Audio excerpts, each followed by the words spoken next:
You are staring at a paved path that winds the long way around a park. Right. And you look at the pristine, perfectly manicured grass right in the middle. You think, well, if I just cut across, my one little footstep won't make a difference. Yeah, it's a completely harmless, perfectly rational thought. Exactly.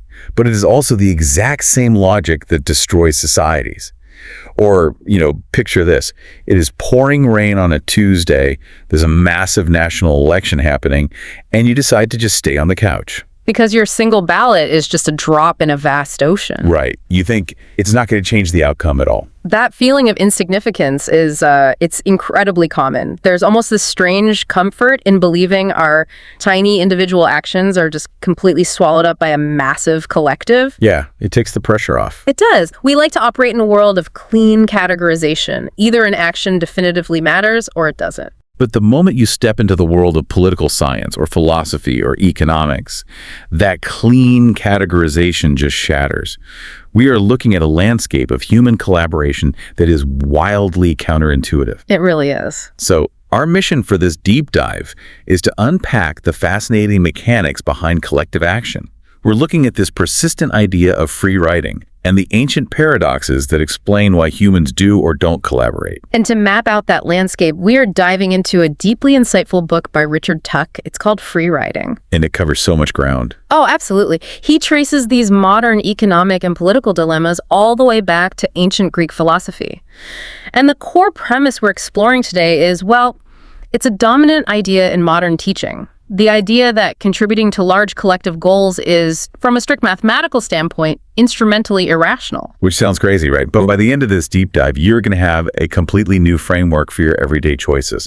Everything from voting to environmental conservation to whether you, join a union. But to understand why people feel their actions don't matter, we actually have to travel back to 1965. Okay, 1965. Yeah, to an economist named Mancur Olson and his groundbreaking book, The Logic of Collective Action. Let's unpack how Olson actually changed the way we look at groups. So what was his big breakthrough? Well, Olson pulled off this fascinating theoretical maneuver. He took a standard economic model, specifically the theory of perfect competition, and he applied it to all social actions. Perfect competition. So think of a single wheat farmer.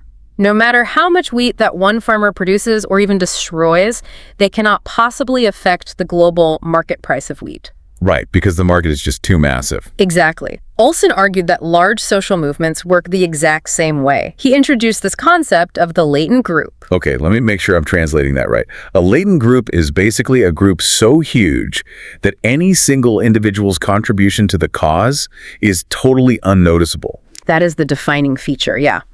Because the effect of one person is mathematically negligible, Olson argued that a rational person simply will not contribute unless they are coerced or bribed. It's like trying to get a noise complaint taken seriously at a massive stadium rock concert. Oh, that's a good way to put it. Right. Like if you personally decide to stop cheering and stand in silence, the decibel meter doesn't even twitch. Your silence is mathematically invisible. And the source points out that this applies whether you're completely selfish or totally altruistic, which is wild. Yeah, the intention of the actor doesn't change the math at all. Tuck uses this incredibly vivid example of a man trying to hold back a raging massive flood with a single pail of water. A single bucket. Right. Let's say this man is a complete altruist. He's willing to put the needs of the town way above his own life. But even with that pure heart, his tiny bucket of water is imperceptible against millions of gallons of floodwater. Right. People wouldn't call him a saint for standing there with a bucket. They'd call him a crank. Exactly. Following this strictly rational microeconomic logic that selfless behavior has absolutely no perceptible effect, the sacrifice is totally futile. Why would anyone expend their limited energy to lower a roaring flood by an infinitesimal fraction of a millimeter? Right. They wouldn't. But wait, let's unpack this. If everyone in the town thinks their bucket doesn't matter, nobody brings a bucket. The town floods and everyone loses everything. Isn't this rational logic actually incredibly self-destructive? It seems that way, yeah. I mean, I feel like we are just describing the classic prisoner's dilemma here. We just need to communicate, build trust, and agree to cooperate, right? I thought the exact same thing when I first encountered this framework. It feels identical to the prisoner's dilemma. Right. But there is a hidden variable here that changes the math completely. Even top political scientists have confused Olson's problem with the prisoner's dilemma, but the distinction is absolutely vital. Okay, what's the distinction? It all comes down to visibility and what game theorists call mutual effect or externalities. Externalities, meaning my choices physically spill over into your life and directly alter your outcome. Precisely. Yeah. Think of the classic setup of the prisoner's dilemma. You have two criminals in separate interrogation rooms. Classic. Right. If you confess, your partner gets 10 years in prison. Your choice has a massive, highly visible impact on them. Okay, I see. Because of that visible mutual effect, if you are playing this game repeatedly, say, in a small cartel or a local business oligopoly, you can use enforcement strategies. You can play tit for tat. You can look your partner in the eye and say, if you defect and sell out the group today, I will punish you tomorrow. Exactly. But in an Olsonian latent group, like our stadium rock concert, there are so many people that my action is totally invisible. If your contribution is a drop in the ocean, your defection is also a drop in the ocean. Yes. You cannot play tit for tat if no one can even see that you dropped out of the game. You cannot punish an absence that is entirely unnoticeable. Wow. Okay, but tit for tat only works when people can see me. What happens in a city of millions? Do we just rely on the authorities? What do you mean? Like, can't we just bring in the police to force people to stay off the grass? Or have a union boss forcefully collect union dues? Well, that leads right into the brilliant logical trap hidden in Olson's own theory.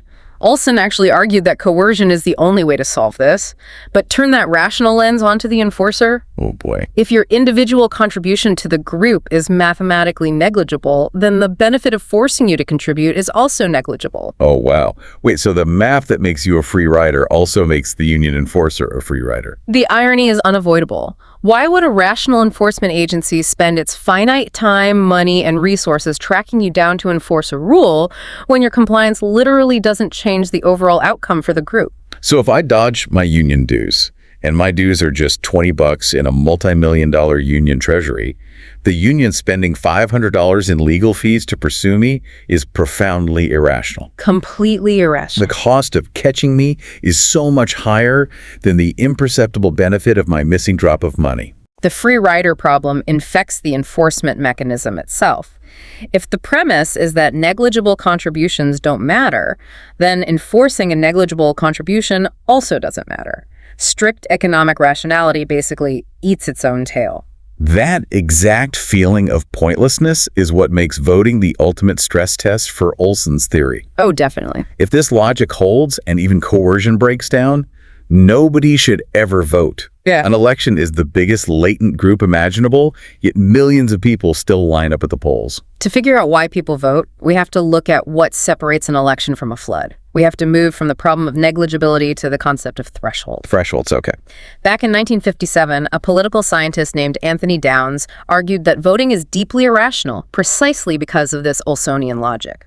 He famously called one vote a drop in a vast sea. Right, because the probability of your single vote deciding a national election involving millions of people is statistically almost zero. Exactly. So a purely rational person shouldn't bother leaving their house. And for decades, political scientists twisted themselves into knots trying to explain this away. They really did. They invented all these theories about expressive voting, arguing that you don't vote to actually change the outcome. You vote just to feel a warm glow or to fulfill a vague sense of civic duty. Or frankly, just to get the I voted sticker. Yeah, exactly. But the underlying assumption was always that the single vote had no instrumental point.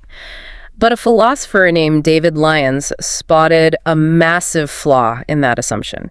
He pointed out that elections, unlike floods, have determinate thresholds. Meaning there's a hard finish line. Yes. You do not need your vote to be the single, dramatic, Hollywood-style tiebreaker for it to have genuinely caused the outcome. The source material dives into this amazing historical example of the Roman Republic to illustrate this, and it totally shifted my perspective. The Comitia Plebis Tributa. That's the one. It is a stunningly clear illustration. In ancient Rome, citizens didn't just dump all their votes into one giant national bucket. They voted by tribe. They would stand up in the forum, tribe by tribe, and publicly cast their ballots. And here's the crucial mechanical difference. The moment a candidate hit the required simple majority of tribes, the voting just stopped. Exactly. They literally packed up the ballot boxes and sent everyone else home. Imagine being that Roman citizen standing up in the forum. You cast your vote, the official tally hits the majority, and the election is instantly over. Yeah. You definitively caused the election. You pushed the candidate over the finish line. But the philosophical breakthrough is that it isn't just that final voter who caused it. Every single person who voted for that winning candidate before the threshold was crossed is an equal part of what we call the efficacious set.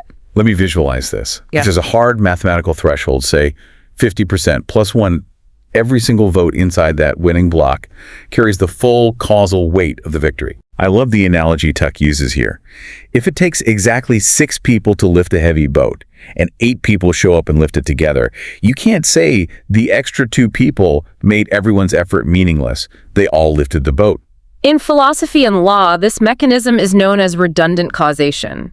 If you and I both pushed the boat, we both caused it to move, even if my push was technically redundant to yours. That makes a lot of sense. The source gives a stark legal example. Imagine 2 police officers shoot a bank robber at the exact same split second. One officer cannot go to court and argue, well, my bullet didn't cause the outcome because if I hadn't shot him, my partner's bullet would have done the job anyway. The judge would throw them in jail. They both caused the outcome. Exactly. Redundant causation does not negate causation. If your vote is part of the winning majority, your vote caused the election.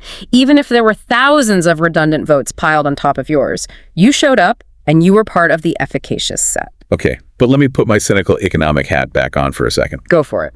If I know it takes 6 people to lift the boat, and I look down the beach and see 8 people walking toward the boat, I am absolutely going to just grab the side and pretend to lift. Right. Or I'll just stay sitting on my towel. Because the threshold is known and visible, groups of people can use conventions, communication, and social norms to coordinate.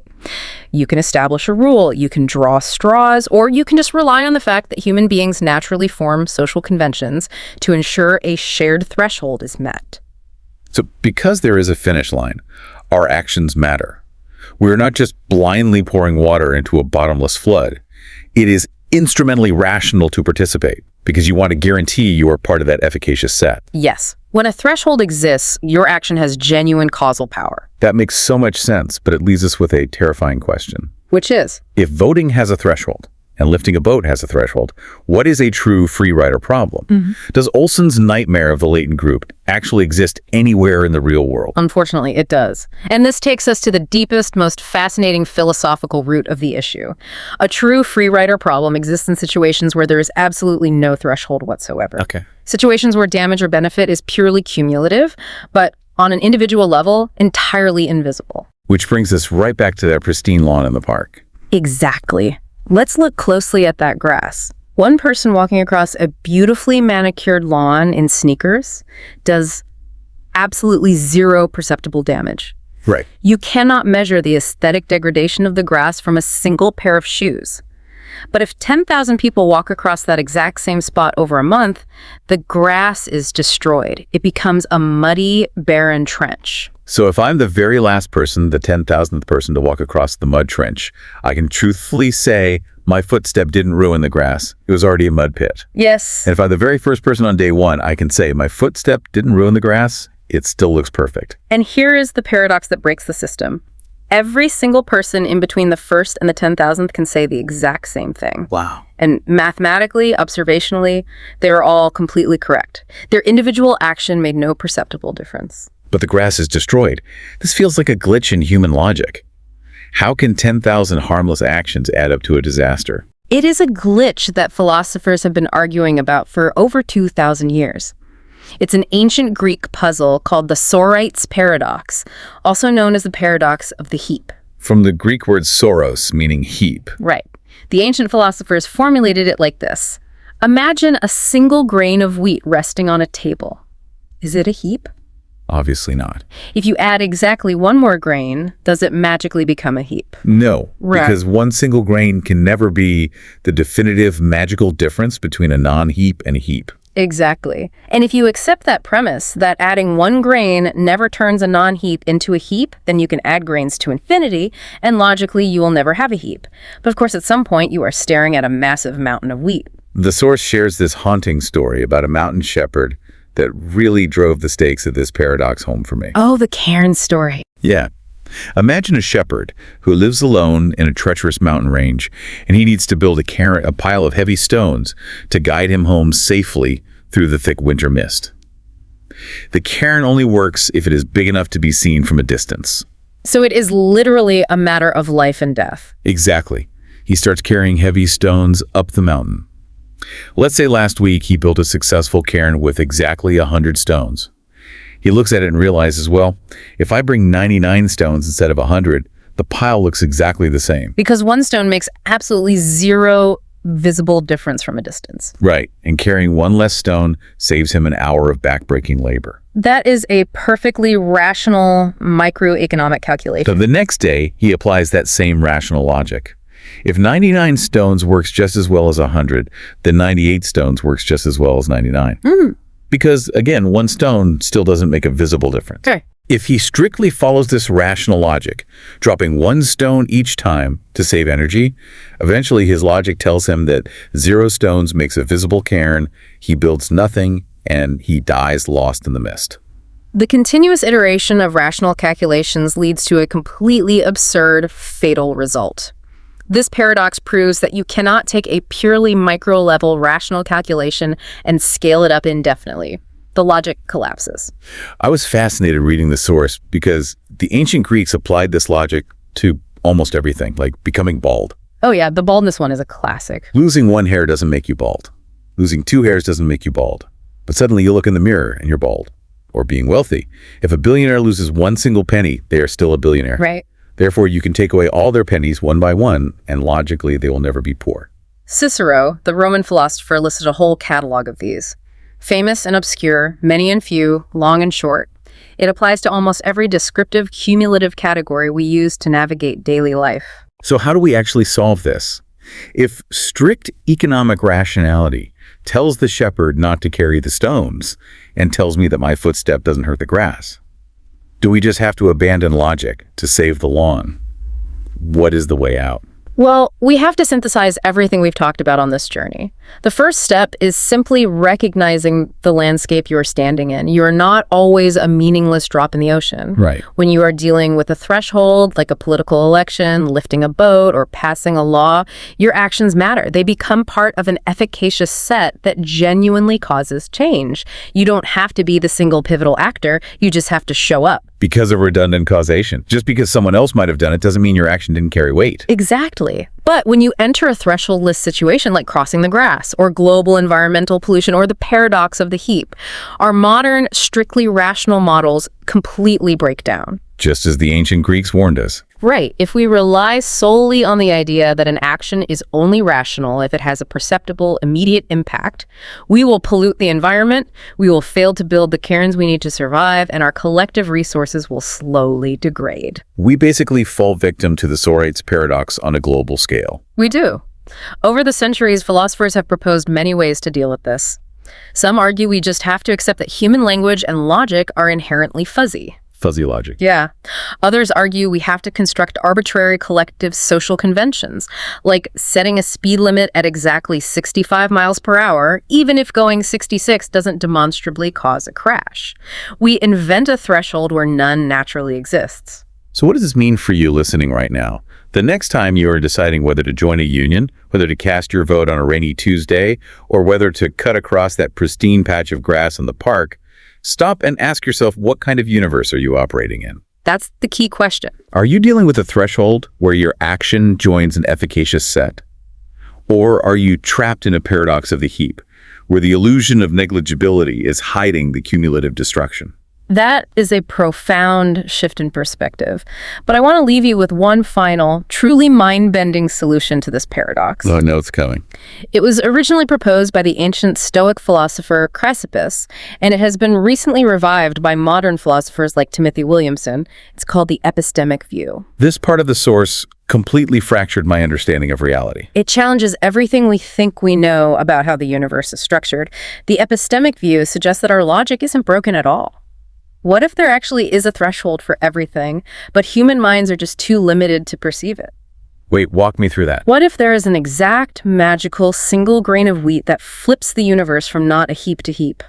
What if there is a specific magical penny that mathematically separates a poor person from a rich person? And what if there is one specific magical footstep that definitively ruins the lawn? But we just spent 10 minutes establishing that one footstep doesn't make a perceptible difference. Perceptible to us. Oh. The epistemic view argues that the sharp, precise boundary exists as a factual reality in the physical universe, but human perception is simply incapable of knowing where that boundary is. We suffer from irremediable ignorance. The line is there, hiding in the dark.